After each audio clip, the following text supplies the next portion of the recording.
Unidad 1. Introducción a la geodinámica interna. En estas filminas se presenta el tema materiales de la corteza terrestre. Si observamos la gráfica de la parte superior, en ella se representan elementos de la tabla periódica más abundantes de todo el planeta, o sea, desde el interior hasta la parte más superficial que sería la corteza. En ordenadas se representan porcentajes y en abscisas los elementos. Observamos que los cuatro más importantes son en primer lugar el hierro, luego el oxígeno, silicio y magnesio. Llamo su atención sobre estos dos, silicio y oxígeno, en segundo y tercer lugar a nivel del planeta.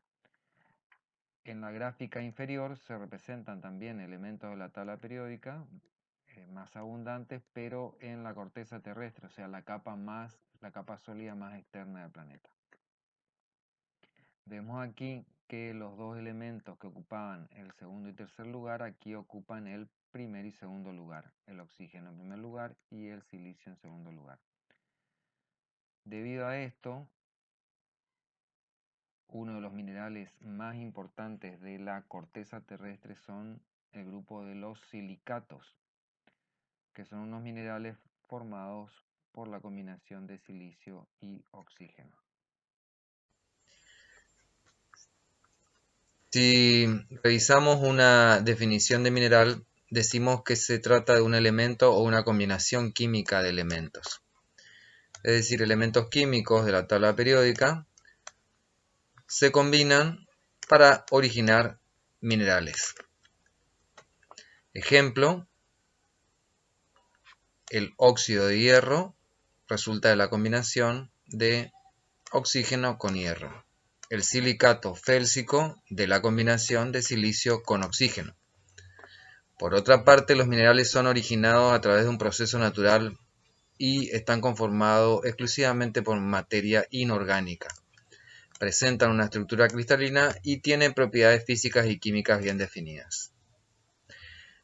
En la gráfica podemos ver que los elementos, una vez que se combinen, pueden originar minerales, pero a su vez la combinación química de minerales origina las rocas, que es el material que nos interesa en ingeniería porque usamos este material como agregado para la construcción o apoyamos nuestras obras civiles sobre ella. Ejemplo, el óxido de hierro y el silicato félsico conforman la roca conocida como arenisca. Si analizamos ahora el origen de los minerales, estos se pueden formar por procesos de la geodinámica interna o la geodinámica externa del planeta. Pertenecen a el grupo de causas debido a la geodinámica interna, el enfriamiento de sustancias fundidas y los procesos metamórficos. Son dos procesos exclusivamente debido a la geodinámica interna del planeta. Pertenecen a la geodinámica externa exclusivamente la meteorización de rocas. Esto ocurre solamente en la superficie. La precipitación de sustancias en solución y la condensación de vapores pueden ocurrir debido a procesos internos del planeta o a procesos de la geodinámica externa del planeta. Cuando vimos la definición de mineral, decíamos que se trataba de un material que presenta estructura cristalina. Revisemos esta definición. La estructura cristalina es un ordenamiento sistemático y tridimensional de los átomos. Quiere decir que es un ordenamiento que se repite un número enorme de veces, de tal manera que ese ordenamiento pueda ser visible a simple vista como un cristal.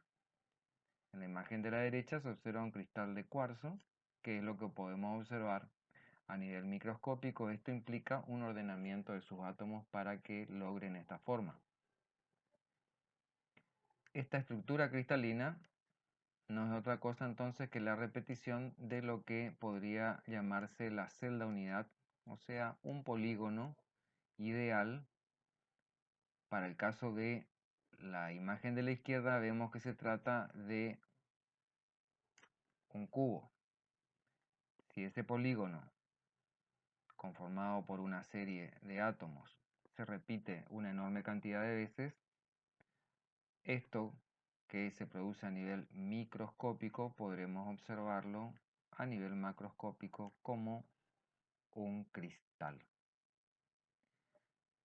Una de las condiciones necesarias para que una estructura cristalina se forme es que haya tiempo suficiente en el proceso de solidificarse el material para que los átomos se organicen.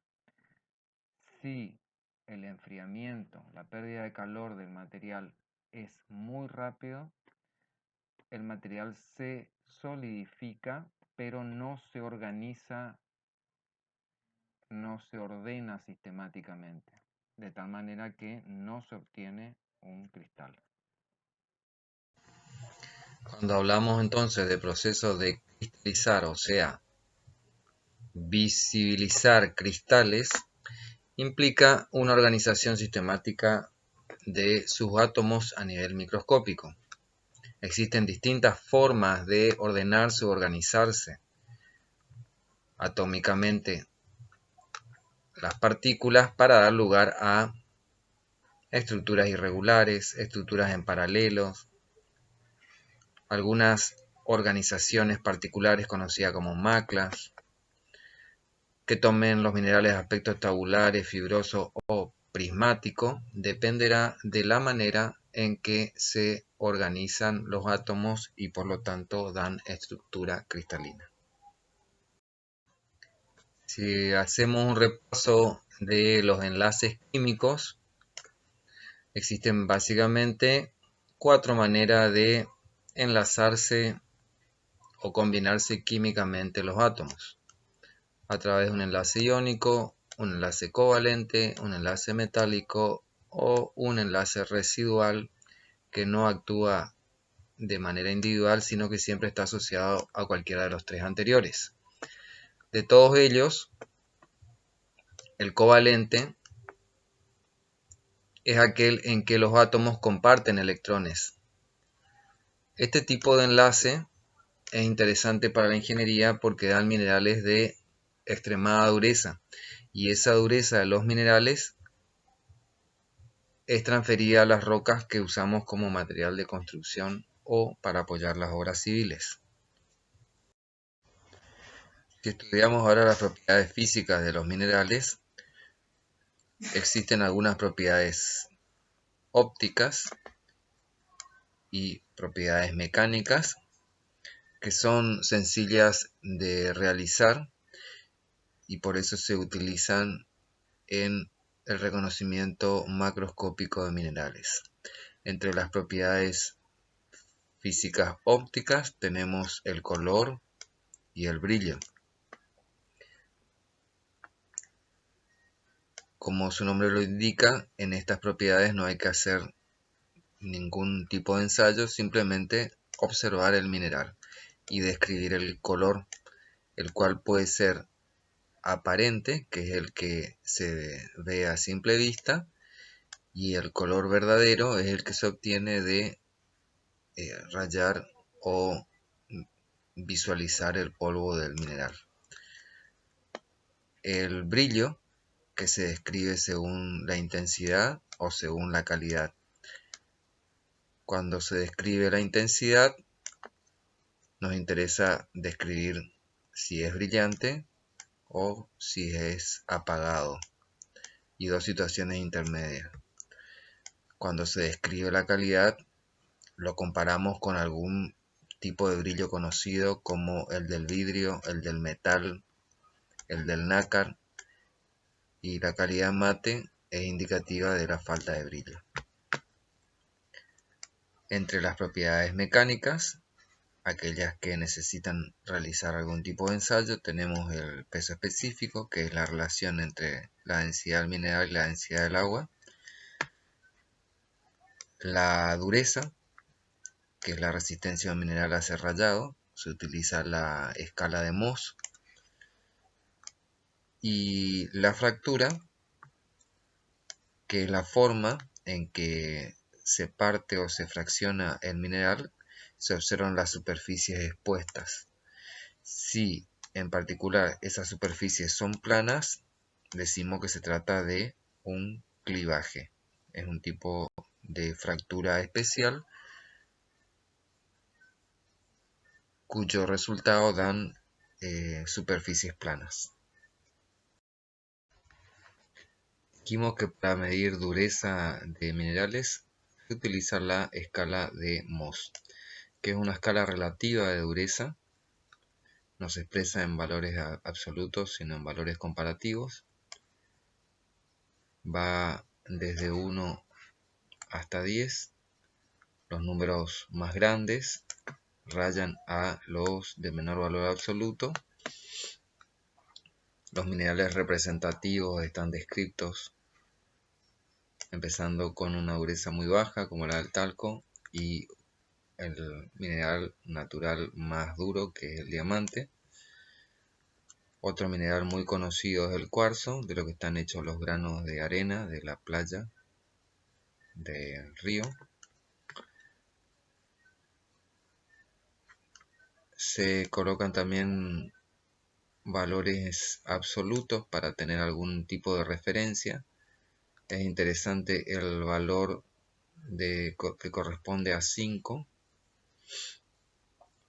de 550 kilogramos por milímetro cuadrado.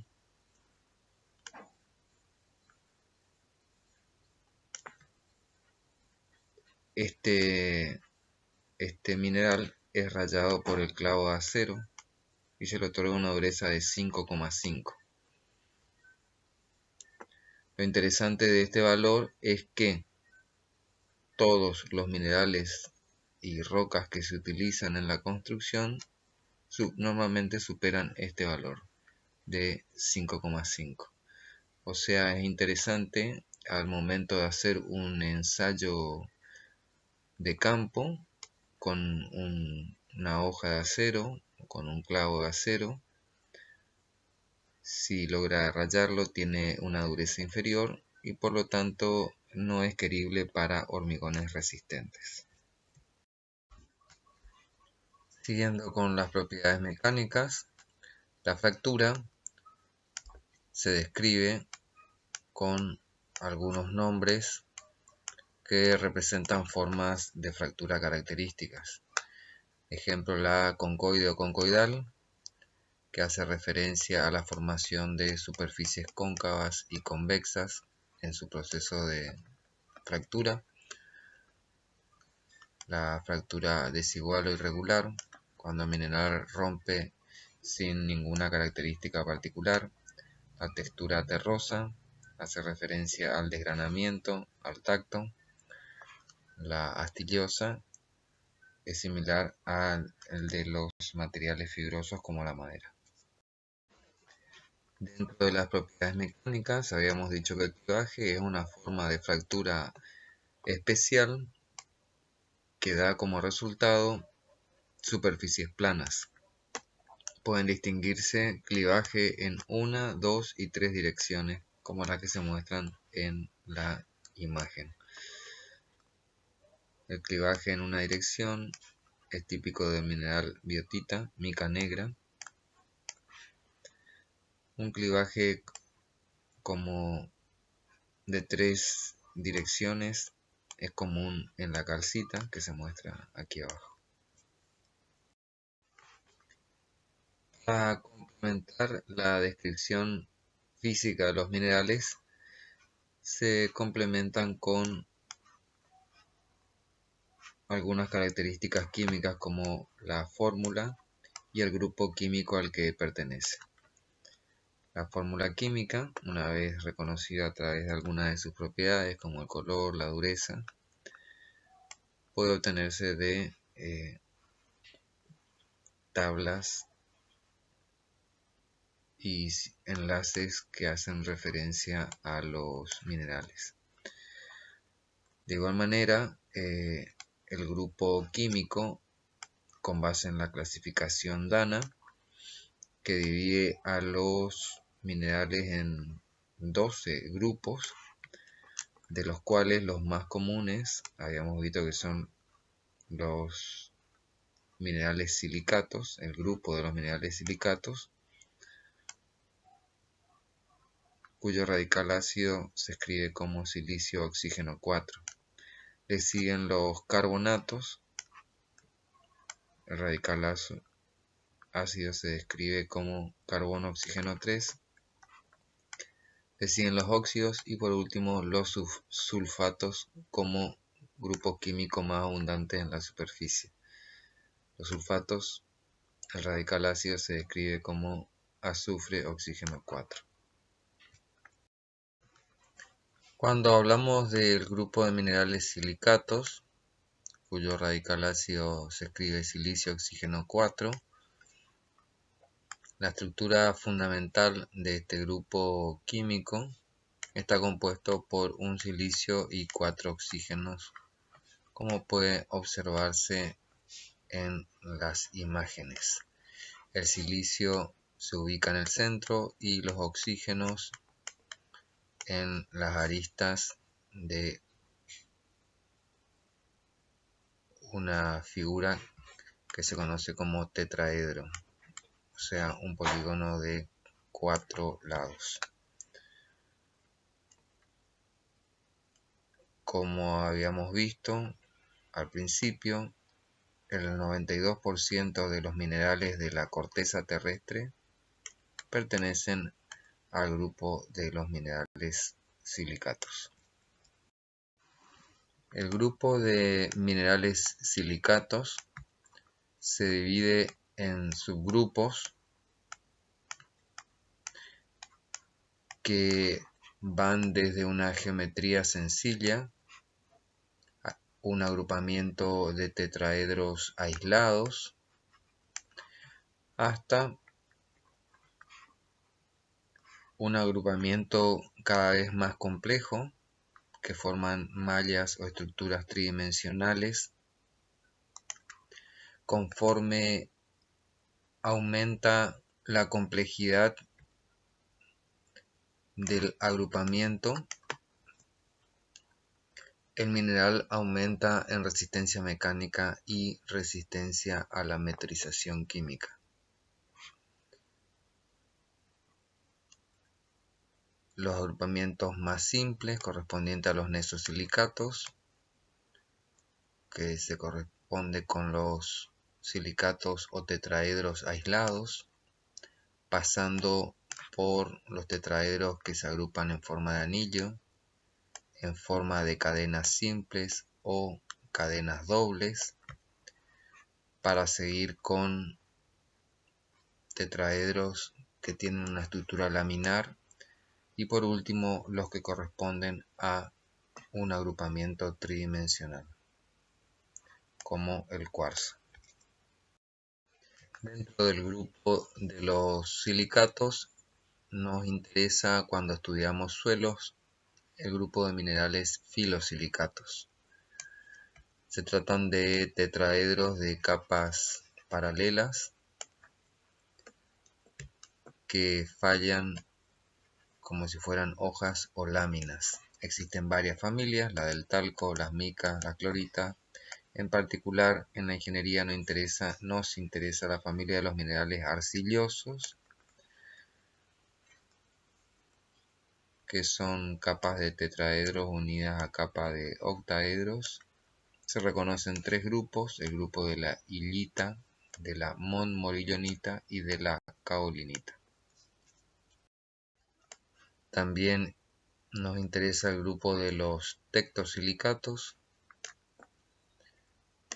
que es el grupo de silicatos que conforma una malla tridimensional. Se trata de minerales de elevada resistencia que son muy utilizados como agregado pétreo en ingeniería. En particular, el cuarzo está presente en las arenas que utilizamos como agregado. Los feldespatos, algunos como el potásico, también de elevada resistencia, están presentes en el granito, que se utiliza en gran parte del país como agregado grueso, y las plagioclasas, que conforman muchas de las arcillas de los suelos de nuestro país. Si ahora analizamos el origen de los minerales arcillosos, decimos que provienen del grupo de los filosilicatos. Habíamos visto también que los silicatos están presentes en muchas rocas de la corteza terrestre, pero también están presentes en el 90% de los suelos de la superficie terrestre. En cuanto al origen de los minerales arcillosos, son los que se denominan minerales secundarios, provienen de la meteorización de minerales primarios de las rocas. Entonces pasan por distintos estadios antes de cristalizar y dar origen a la estructura típica de minerales arcillosos, que es la estructura laminar. Primero se genera un ataque químico, meteorización química a los minerales primarios de las rocas. Luego, por partición, fragmentación en partículas de menor tamaño, se obtienen los coloides. Estos coloides, que están sujetos a leyes de atracción y repulsión de partícula, en algún momento logran flocular, o sea, concentrarse por gravedad, y a partir de esa concentración se inicia el proceso de cristalización para dar la estructura laminar propia de los silicatos. Dentro de las estructuras fundamentales de los minerales silicatos se encuentra el tetraedro, presente en todo el grupo de los silicatos, el tetraedro de silicio, con el silicio en el centro y los oxígenos en los bordes. Y el octaedro, que es el equivalente a duplicar esta figura elemental del tetraedro, obteniendo un octaedro. Normalmente se tratan de octaedros de aluminio o magnesio. El aluminio o el magnesio ubicado en el centro y oxidrilo u oxígeno en los bordes.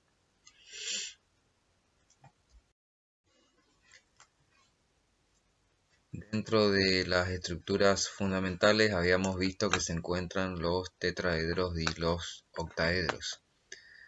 Estos tetraedros y octaedros se combinan para formar una estructura de 3 capas, una de tetraedro, una de octaedro y otra más de tetraedro. Esta sería una estructura tricapa. O pueden conformarse de estructuras bicapa, una de tetraedro y una de octaedro. En cualquiera de los dos casos, a esta estructura fundamental se la conoce como capa unidad. Un número finito de estas capas, que va de entre 10 a 100 de estas capas unidad, forman lo que se llaman la partícula de arcilla. Cuando vimos la familia de minerales arcillosos, dijimos que existían tres grupos: el grupo de la caolinita, de la illita y de la montmorillonita. Estos grupos están diferenciados por el tipo de estructura. Pueden ser de estructura bicapa, como la caolinita, o pueden ser de estructura tricapa, como la illita y la montmorillonita.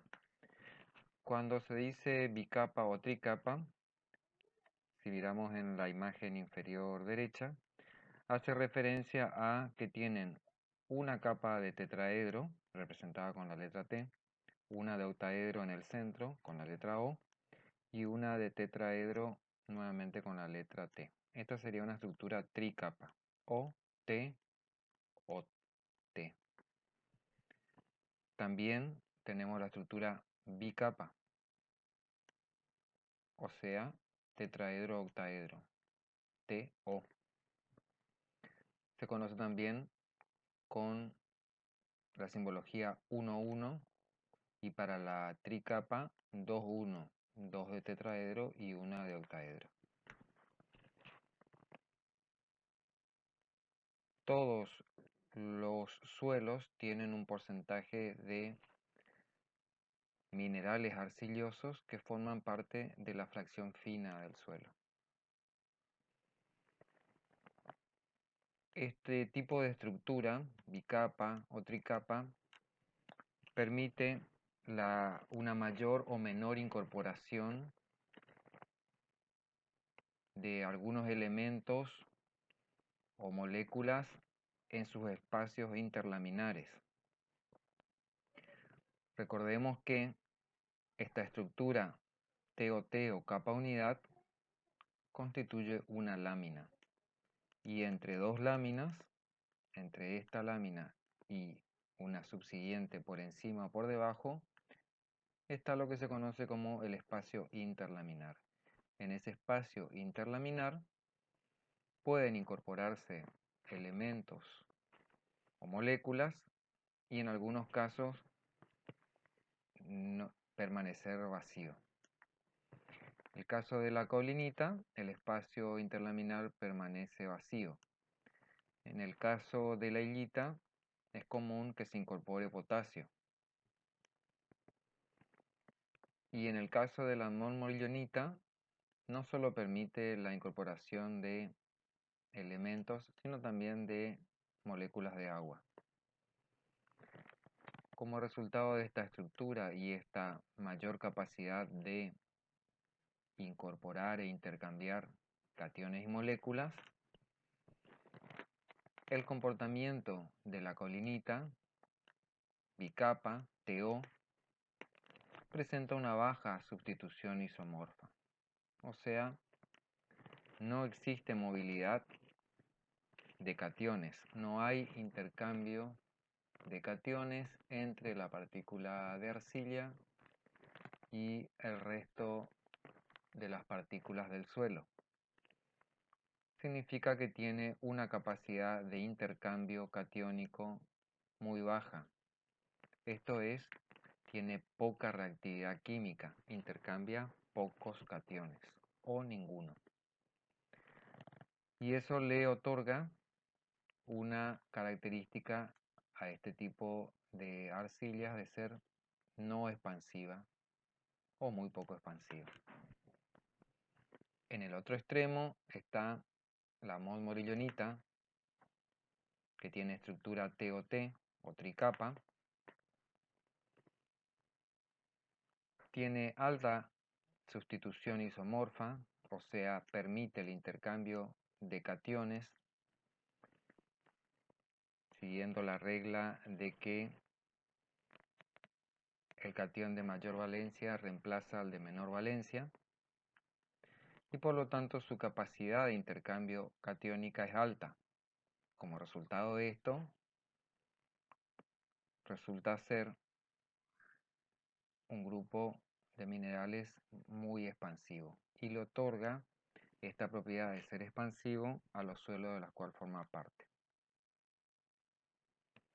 Si analizamos ahora la capacidad de intercambio catiónico,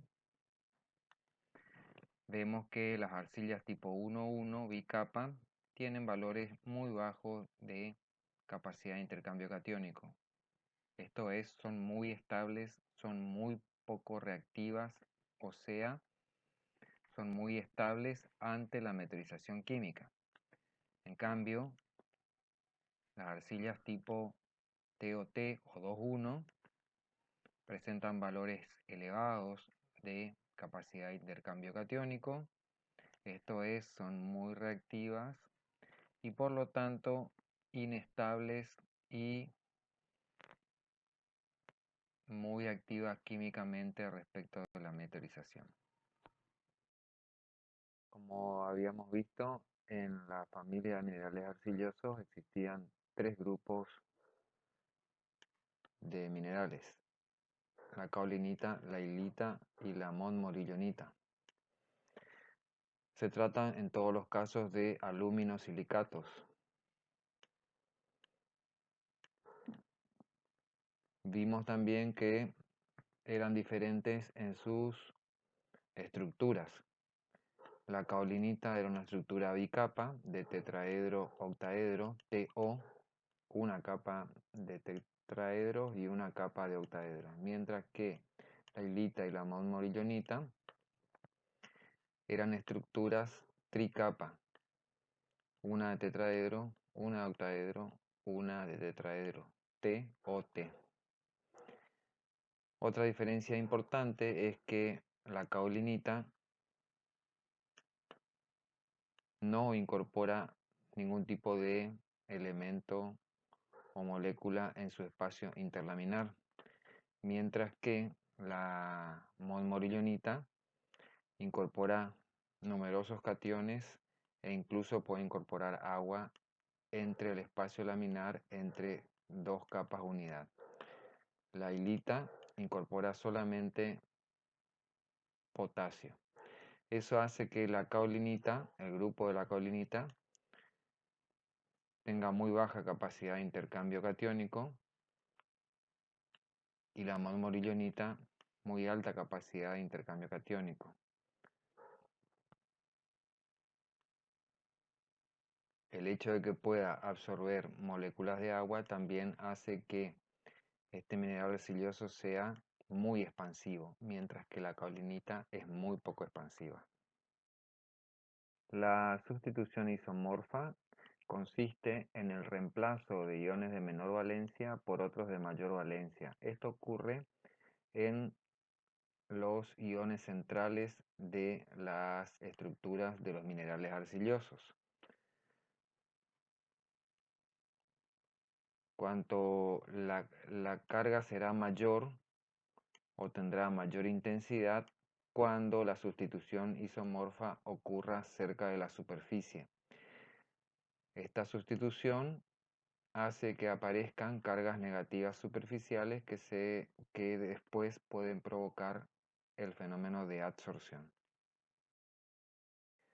Entre las sustituciones isomórficas más comunes habíamos visto que está el reemplazo del catión central de la estructura octaédrica o tetraédrica, siguiendo la ley de que el elemento de mayor valencia reemplaza al de menor valencia.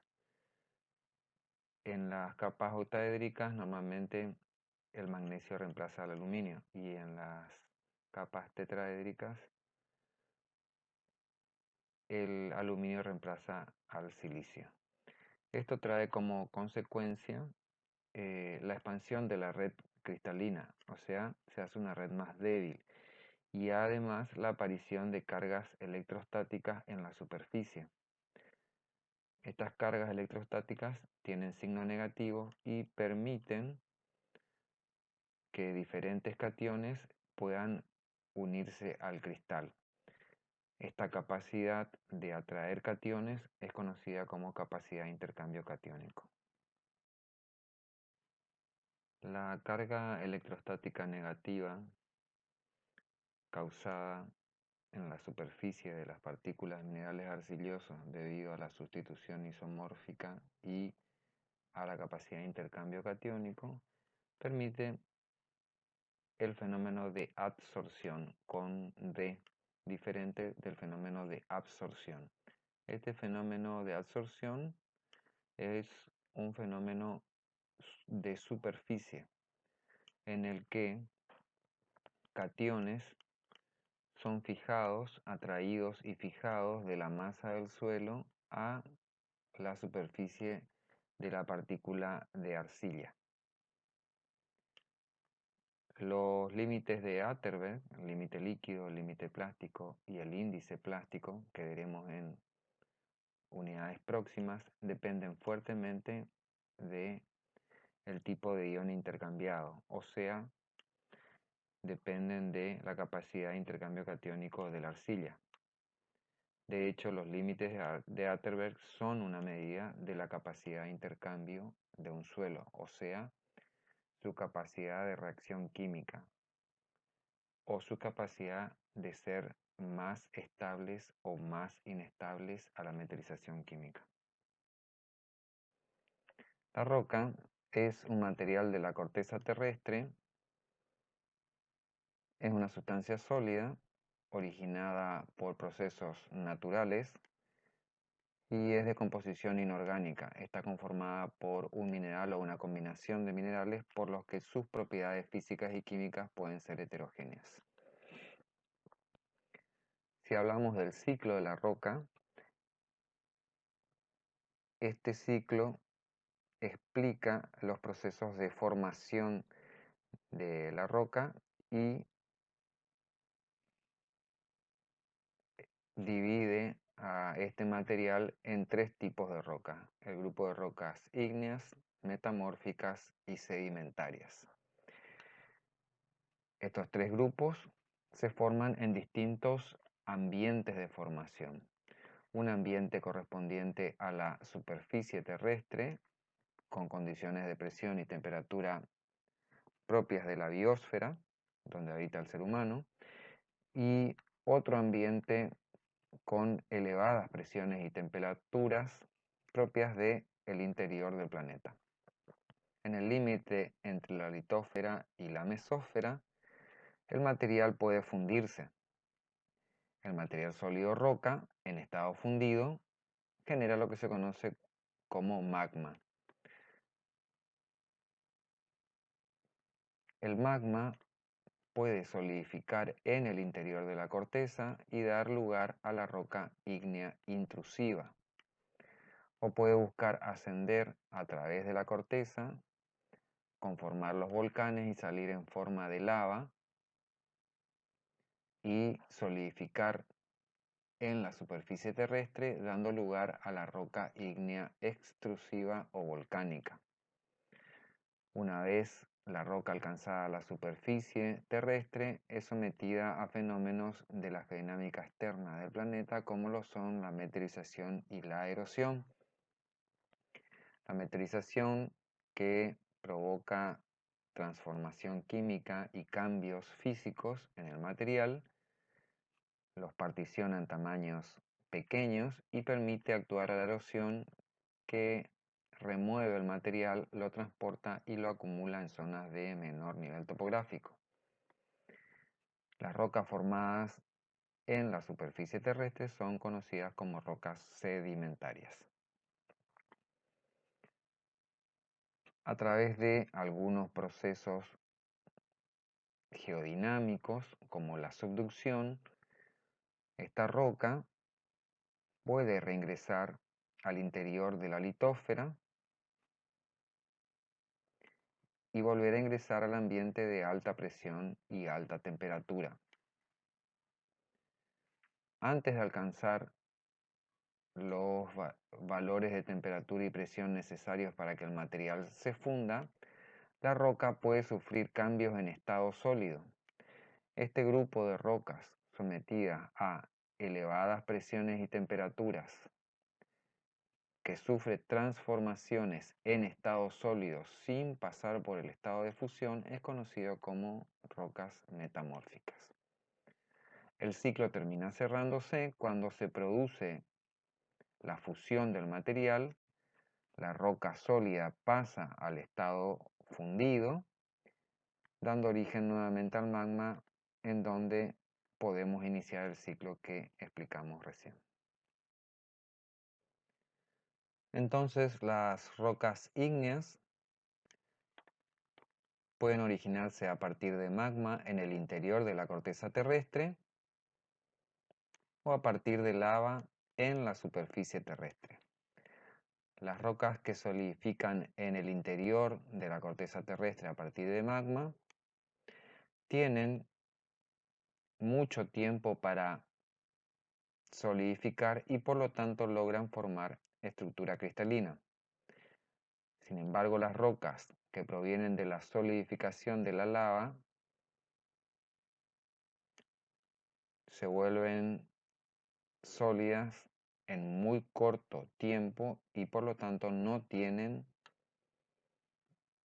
capacidad de generar estructura cristalina. Por esta razón se dice que normalmente solo dan como resultado vidrio volcánico. Los ambientes de formación de las rocas ígneas entonces son dos: el interior de la corteza terrestre o la superficie terrestre.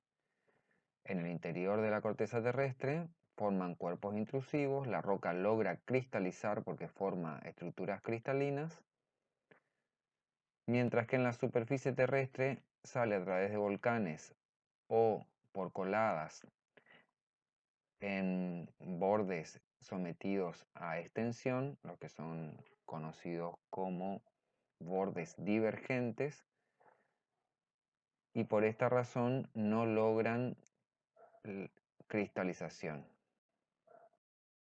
Cuando hablamos del proceso de cristalización de las rocas ígneas, la serie de Owen explica este proceso a través de dos ramas o dos series, una serie que se conoce como discontinua y otra serie que se conoce como continua, debido a que hay una discontinuidad química entre los componentes de esta rama, mientras que por la rama continua la serie de reacciones químicas no presenta saltos. En la serie discontinua se pierden fases,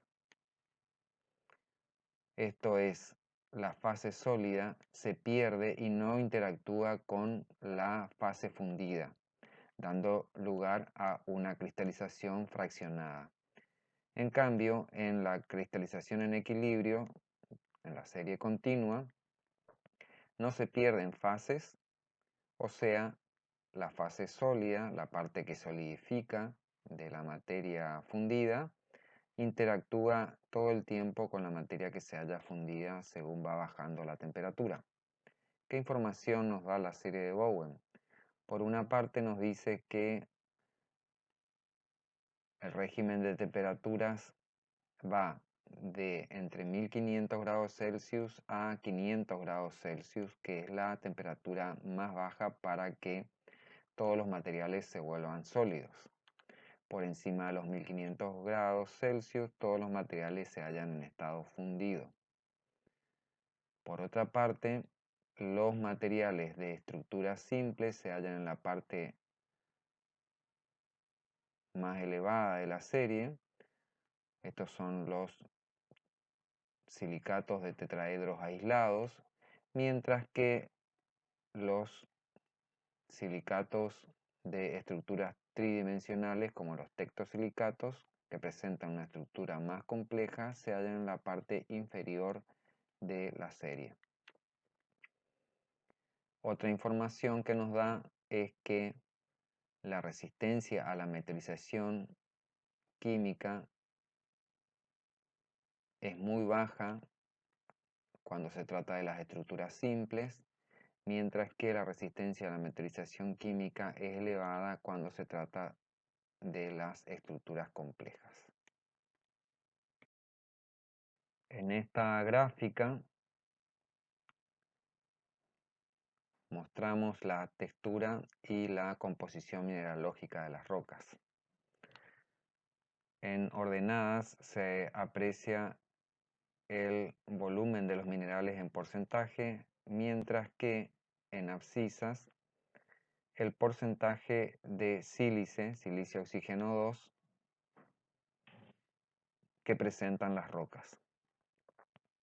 Materiales como el cuarzo, el feldespato potásico y la biotita presentan elevado porcentaje de sílice, mientras otros minerales como el olivino y el piroxeno, presentan un bajo porcentaje de sílice. Estos materiales, como el cuarzo, el feldespato y la biotita, son de coloración clara y originan rocas de tonos claros, mientras que materiales como el olivino y el piroxeno son de color oscuro y originan rocas de color oscuro.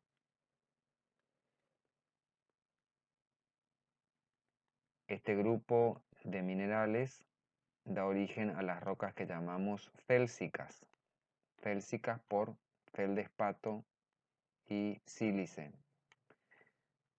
Y este grupo de minerales origina las rocas oscuras que conocemos como máficas, porque tienen alto contenido de magnesio y de hierro. Otras características interesantes de las rocas ígneas es que las rocas intrusivas o plutónicas cristalizan en profundidad en la corteza terrestre, mientras que las rocas volcánicas solidifican en la superficie. Hablamos de que solidifican y no cristalizan porque el enfriamiento es muy rápido, dando lugar a cristales pequeños o a minerales amorfos. En general presentan porosidad. En cambio, para que se produzca cristalización, el enfriamiento debe ser muy lento, el tamaño de los cristales es grande, no presenta minerales amorfos, quiere decir no presenta vidrio volcánico y normalmente no tienen porosidad. Cuando hablamos de textura, que es una propiedad óptica de las rocas pueden presentar un tiempo de cristalización, el cual es largo, ocurre en el interior de la corteza terrestre y da origen a distintos tipos de texturas comunes en el interior. Sin embargo, cuando la roca presenta dos o más tiempos de cristalización, esto generalmente ocurre en la superficie o cerca de la superficie, se origina otro grupo de texturas en el que los materiales normalmente presentan uno o más tamaños. Que las rocas metamórficas provienen de la recristalización, o sea, la transformación física de los materiales debido a elevadas presiones y temperatura. Pueden ser también debido a intenso esfuerzo de corte, como el que ocurre en el proceso de subducción. Todo ello provoca transformaciones, pero sin fusión, o sea, sin pasar el material del estado al estado fundido. Se reconocen básicamente tres tipos de metamorfismo: el dinámico debido a movimientos tectónicos, el metamorfismo de contacto debido a las altas temperaturas y presiones por contacto con material magmático, y el metamorfismo regional, que no está en contacto directo con material magmático, pero sufre cambios a lo largo de muchos millones de años por estar sometido a la temperatura del gradiente geotérmico del planeta. Se reconocen básicamente dos grupos de procesos que dan origen a las rocas metamórficas: el metamorfismo, que implica cambios físicos, y el metasomatismo, que implica cambios químicos. Estos cambios físicos y químicos se dan en estado sólido, o sea, sin fusión. Entre los factores del metamorfismo, o sea, causas del proceso de metamorfismo, tenemos la presión, la temperatura, el tiempo y el aporte. Las grandes presiones que causan cambios físico-químicos en las rocas en el interior de la corteza puede deberse a intrusiones magmáticas, movimientos tectónicos como fallas, plegamientos, o el peso de los estratos superiores. La temperatura también puede deberse a intrusiones magmáticas, esto es ascenso de lavas movimientos tectónicos o el gradiente geotérmico, el aumento de temperatura desde la superficie al interior. Por otra parte, para que las transformaciones ocurran necesitamos tiempos, los cuales son tiempos geológicos, o sea, lleva miles de millones de años. Por último, el proceso de aporte, o sea, el proceso de importación y exportación de iones en estado sólido, causa esas transformaciones químicas que mencionábamos anteriormente. Habíamos visto también que dentro de los procesos de metamorfismo encontrábamos el metamorfismo dinámico, propio de lugares del planeta sometidos a cizallamiento o corte, como en la subducción, el metamorfismo termodinámico o térmico, propio de las zonas del metamorfismo regional, y el metamorfismo de contacto debido a la cercanía de la roca sólida a intrusiones magmáticas o cuerpos de material fundido. También ocurre metasomatismo, o sea, la importación y la exportación de iones en estado sólido, que es indicativo de la transición de roca metamórfica a el estado fundido hacia la roca ígnea.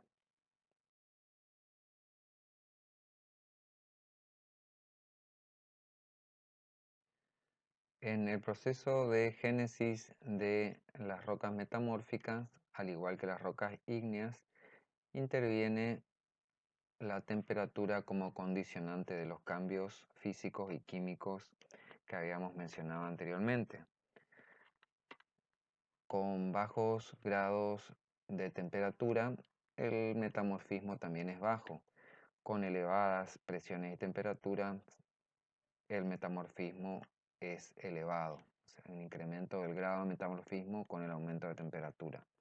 Se pasa por distintos estadios de minerales silicatos, entre los cuales se encuentra el cuarzo y el feldespato que conocíamos como silicatos félsicos. En función de la combinación de los minerales vamos obteniendo distintos tipos de rocas. Al final de este estadio y con el aumento de la temperatura, el material pasa al estado fundido.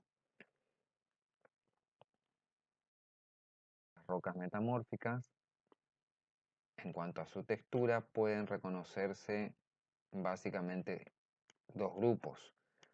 Un grupo con orientación y un grupo en el que los minerales no presentan orientación. Cuando los minerales presentan orientación, están organizados u ordenados según una dirección predominante, se conoce como orientación foliada. Cuando no presentan ninguna orientación, los granos son redondeados y no presentan ningún tipo de orientación dominante, se conocen como no foliados. Los nombres más conocidos de la textura son apizarrada, esquistosa y bandeada para la orientación foliada, mientras que son granulares para las no foliadas. El último grupo de rocas es conocido como rocas sedimentarias. Estas habíamos visto que se originan en la superficie terrestre y están sometidas a procesos de meteorización y de erosión. Estos materiales depositados y transportados pueden ser sometidos, como habíamos visto, a procesos de litificación y diagénesis y dar lugar a rocas reconstruidas o litificadas a partir de material suelto.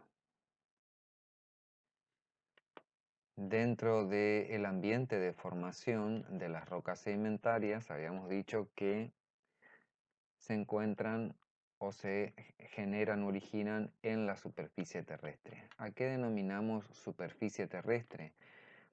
A la parte de la litosfera o corteza que se haya sometido a geodinámica externa, es decir, material que se haya sometido a meteorización.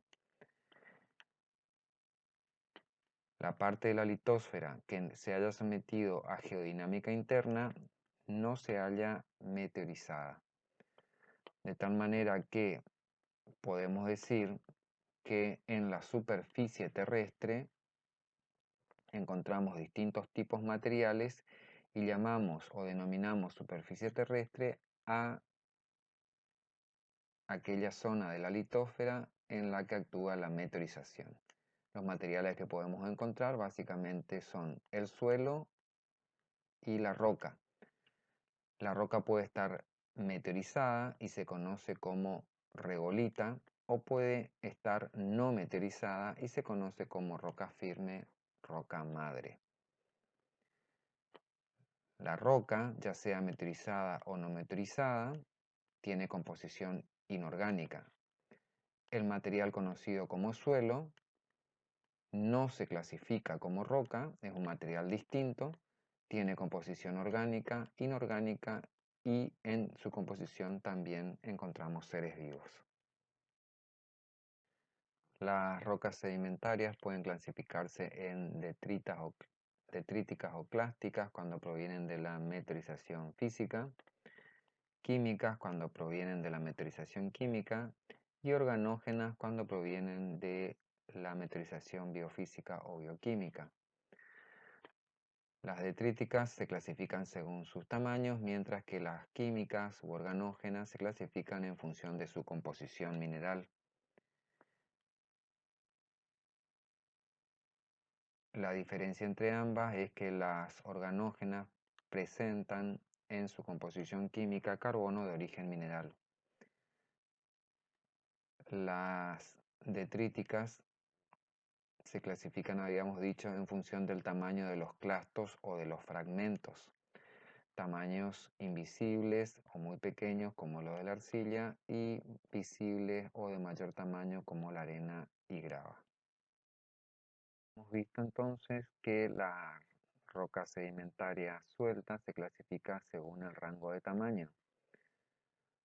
Vemos aquí que piedra, arena, limo y arcilla son entonces nombres de tamaños de materiales. La roca compacta o litificada también se clasifica por tamaño. Los nombres están asociados a los rangos de tamaños del material que forma parte de su composición. Por ejemplo, arenisca está formado por la litificación de granos de arena. La lutita está formada por la litificación de partículas de tamaño de arcilla. El conglomerado, la roca que visualizamos aquí, está formado por la agregación de tamaños que van entre bloques y gravas.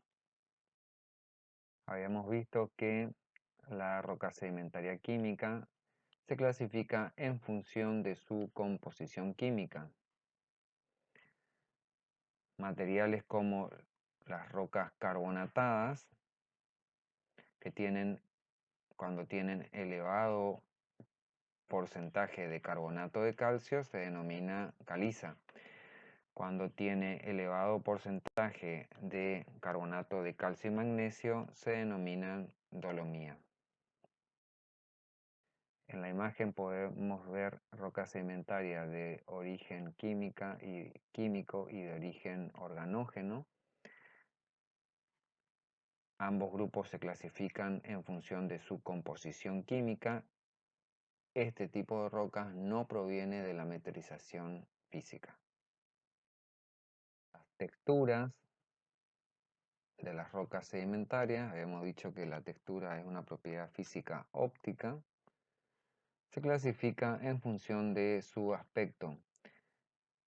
Cuando se trata de granos, llamamos a la roca de tamaño granular o microgranular en función del tamaño del grano, y cuando no se visualizan granos decimos que la textura es vítrea.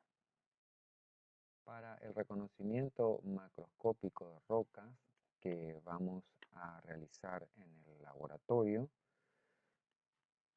se tiene en cuenta la propiedad textura, que habíamos dicho que es una propiedad física óptica. Se trata de la relación y disposición que los minerales, o sea, los granos, presentan en la masa de la roca. También tenemos en cuenta la composición mineralógica, es decir, cada uno de estos colores, el color negro oscuro, el color rosado, el color blanco transparente, representan un mineral diferente. Para el reconocimiento a simple vista de roca utilizaremos ambas propiedades. La primera propiedad que vamos a tratar de trabajar es la textura de las rocas. Para describir esta propiedad se tiene en cuenta en primer lugar el tamaño absoluto de los cristales o de los granos. Decimos que la textura es fanerítica cuando los granos son visibles a simple vista. Y decimos que es afanerítica cuando los granos no son visibles a simple vista. Otra propiedad que tenemos en cuenta para la descripción de la textura es el grado de cristalización.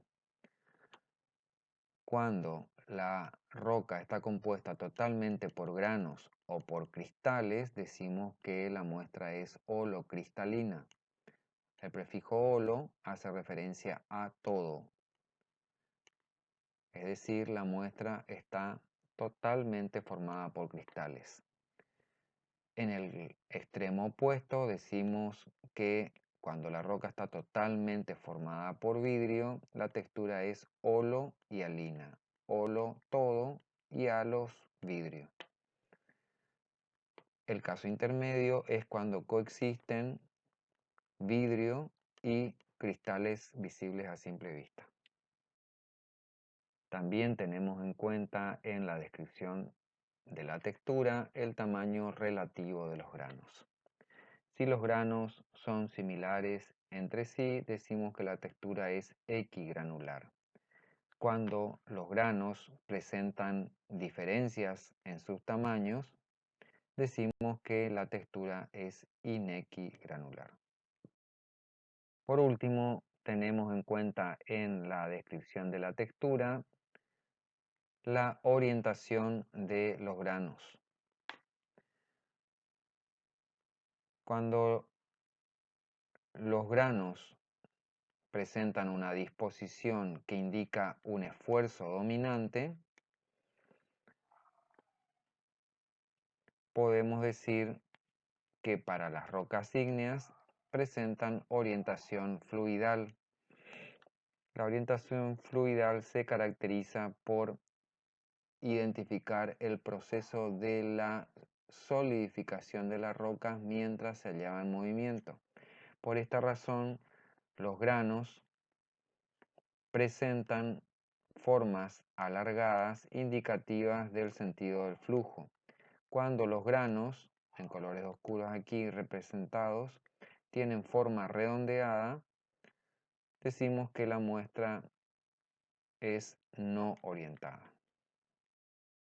De similar forma, para las rocas metamórficas, habíamos visto que si presentan orientación, se trata de rocas metamórficas foliadas. Las texturas que lográbamos reconocer eran la textura apizarrada, caracterizada por su aspecto de laja, la textura esquistosa, caracterizada por la orientación de cristales pequeños en un sentido predominante, indicativos de una presión en el sentido perpendicular que logró orientar de manera de planos paralelos a los cristales. Otra estructura foliada u orientada es la textura bandeada, en la que la roca presentan bandas o franjas de minerales de distinto color. En las rocas sedimentarias, la orientación de los granos se manifiesta a través de la estratificación. Esta estratificación se observa a través de una disposición en franjas de los minerales que son indicativas del proceso de acumulación o sedimentación de la erosión. En el cuadro pueden observarse una clasificación de resistencia de rocas, los valores de carga uniaxial en megapascales. El rango va de R0 a R6. Las rocas con valores de 25 a 50 megapascales se consideran como moderadamente resistentes. Las rocas que están entre 50 y 100 megapascales se encuentran como resistentes a extremadamente resistentes. Este grupo R4, 5 y 6 son los que normalmente utilizamos en ingeniería con destino a estructuras resistentes. Para analizar, se presenta en este cuadro distintos tipos de rocas como las calizas, que son rocas sedimentarias, la pizarra y cuarcita, que son rocas metamórficas, y el basalto y el granito, que son rocas ígneas. Sus valores de resistencia en kilogramos por centímetro cuadrado o megapascales. Observamos que el basalto que utilizamos en la región NEA como piedra partida para la construcción tiene valores de entre 50 y 90 megapascales, lo que lo hace un material de excelente resistencia para estructuras de ingeniería.